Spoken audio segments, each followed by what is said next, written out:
I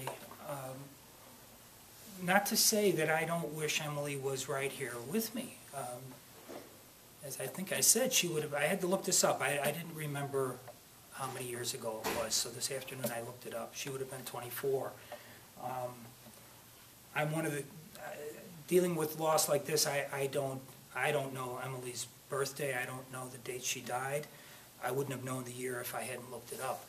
I struggle with that loss every day, and I early on decided I wasn't going to allow certain dates on a calendar to make those days even worse.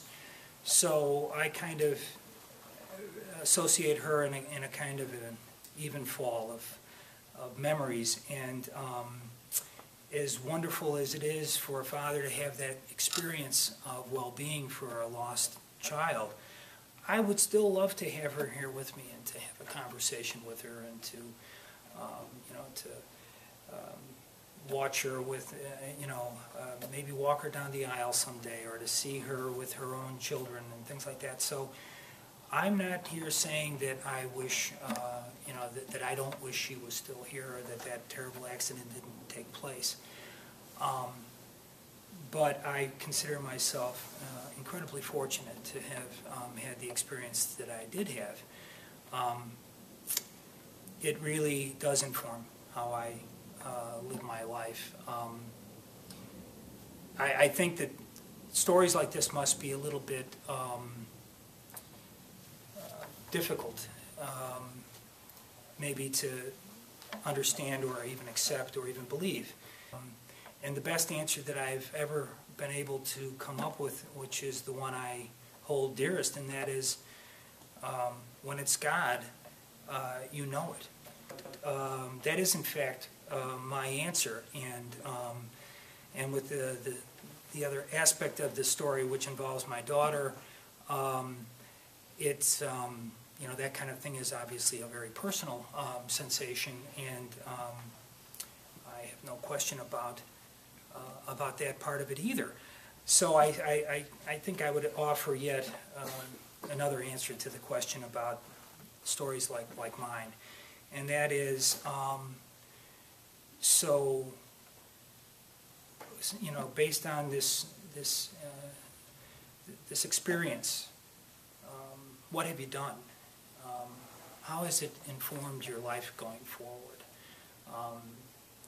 And I think that's a much more relevant question, and maybe a more meaningful one. So I think that how one chooses to live their life is always worth examination, but especially if one says that they have had an experience of this sort. And that's where my story probably gets most difficult, because my story has not been very even. I have had my share of ups and downs throughout my entire life, but more so even recently. I mean, it's been a struggle for me in many, many ways over the last years. My personal life has been in a bit of upheaval. In my professional life, I walked away from a career of over 30 years as an executive, and basically walked off into the unknown and said, you know what, I don't believe in what I'm doing anymore. I'm going to leave in order to find my way. The truth of it will ultimately be revealed, but I will, rather than go into a lot of detail, let me just put it this way. The kind of adversity that maybe has found its way into my life, the difficulties, some of the hardship, I have never once stopped believing,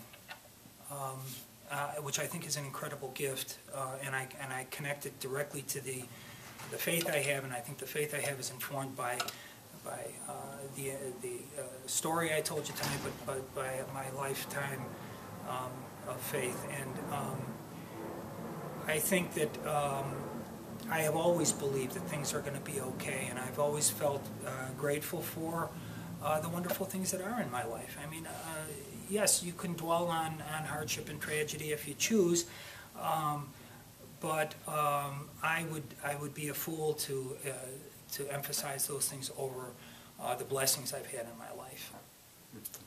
Yes? I don't know if this is too personal, but do you ever feel like there's going to be another visit from yeah, of course I wonder. I'd love to see her or have her come back.